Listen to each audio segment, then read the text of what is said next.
Once again, the summer of 2018 in the Northern Hemisphere has brought us an epidemic of major wildfires.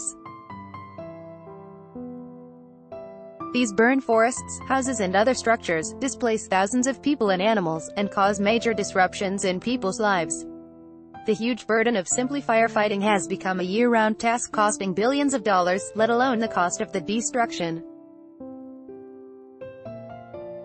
The smoke veil can extend hundreds or even thousands of miles, affecting air quality and visibility.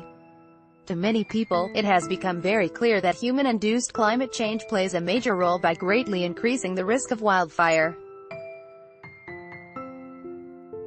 Sponsored, yet it seems the role of climate change is seldom mentioned in many or even most news stories about the multitude of fires and heat waves. In part this is because the issue of attribution is not usually clear. The argument is that there have always been wildfires, and how can we attribute any particular wildfire to climate change? As a climate scientist, I can say this is the wrong framing of the problem. Global warming does not cause wildfires. The proximate cause is often human carelessness, cigarette butts, campfires not extinguished properly, etc., or natural, from dry lightning, whereby a thunderstorm produces lightning but little rain. Rather, global warming exacerbates the conditions and raises the risk of wildfire.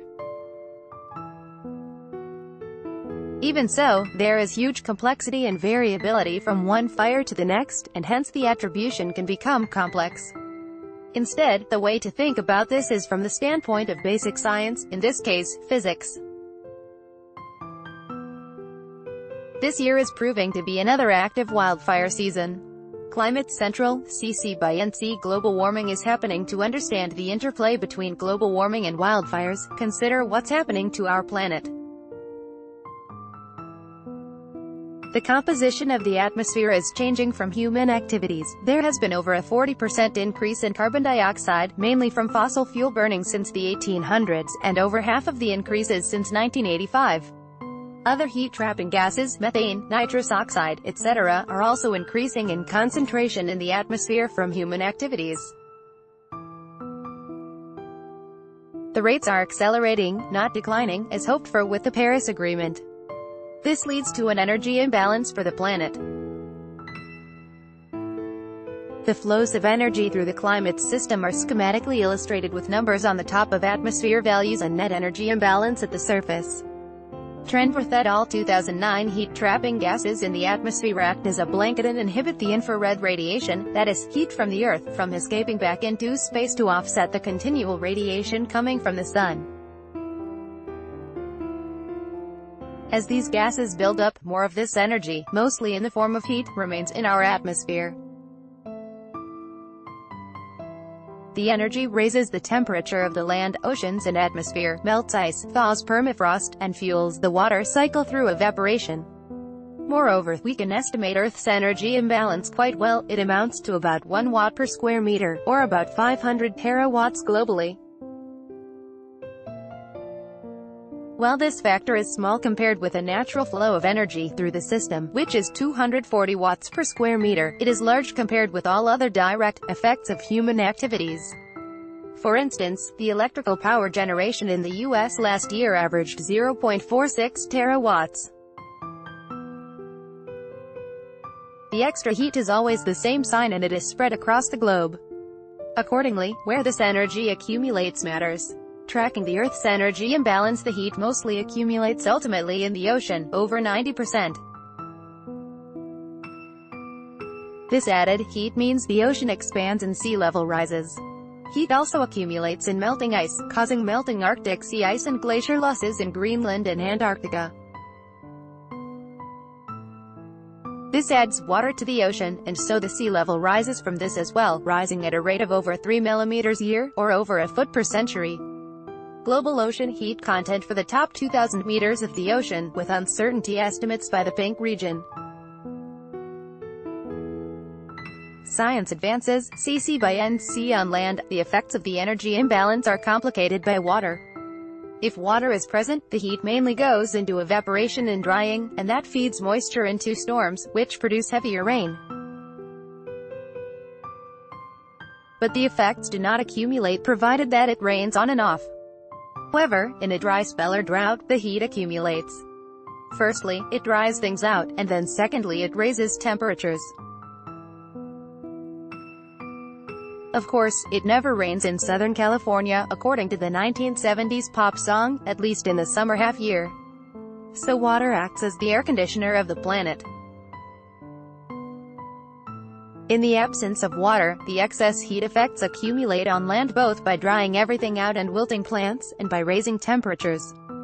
In turn, this leads to heat waves and increased risk of wildfire. These factors apply in regions in the western U.S. and in regions with Mediterranean climates.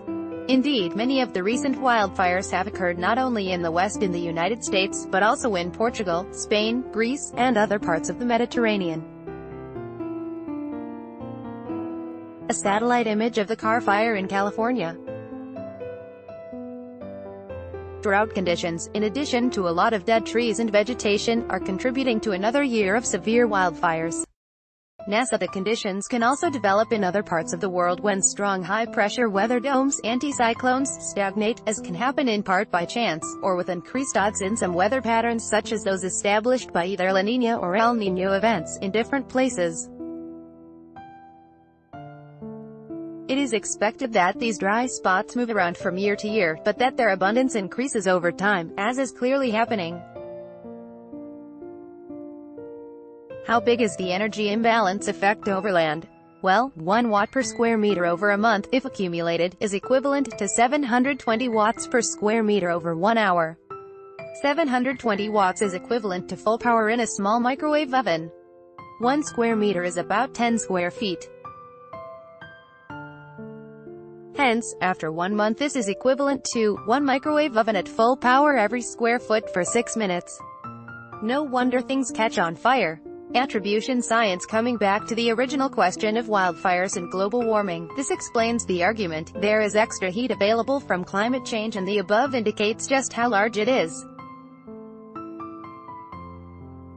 In reality, there is moisture in the soil, and plants have root systems that tap soil moisture and delay the effects before they begin to wilt, so that it typically takes over 2 months for the effects to be large enough to fully set the stage for wildfires.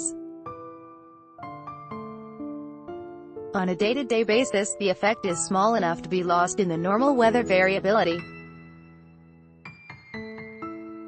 After a dry spell of over a month, the risk is noticeably higher. And of course, the global mean surface temperature is also going up. We can't attribute a single event to climate change, has been a mantra of climate scientists for a long time. It has recently changed, however. As in the wildfires example, there has been a realization that climate scientists may be able to make useful statements by assuming that the weather events themselves are relatively unaffected by climate change. This is a good assumption. Also, climate scientists cannot say that extreme events are due to global warming, because that is a poorly posed question. However, we can say it is highly likely that they would not have had such extreme impacts without global warming. Indeed, all weather events are affected by climate change because the environment in which they occur is warmer and moister than it used to be.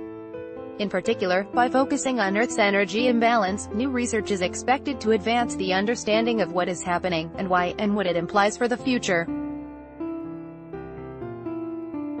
Kevin Trenberth, Distinguished Senior Scientist, National Center for Atmospheric Research. This article was originally published on The Conversation. Read the original article.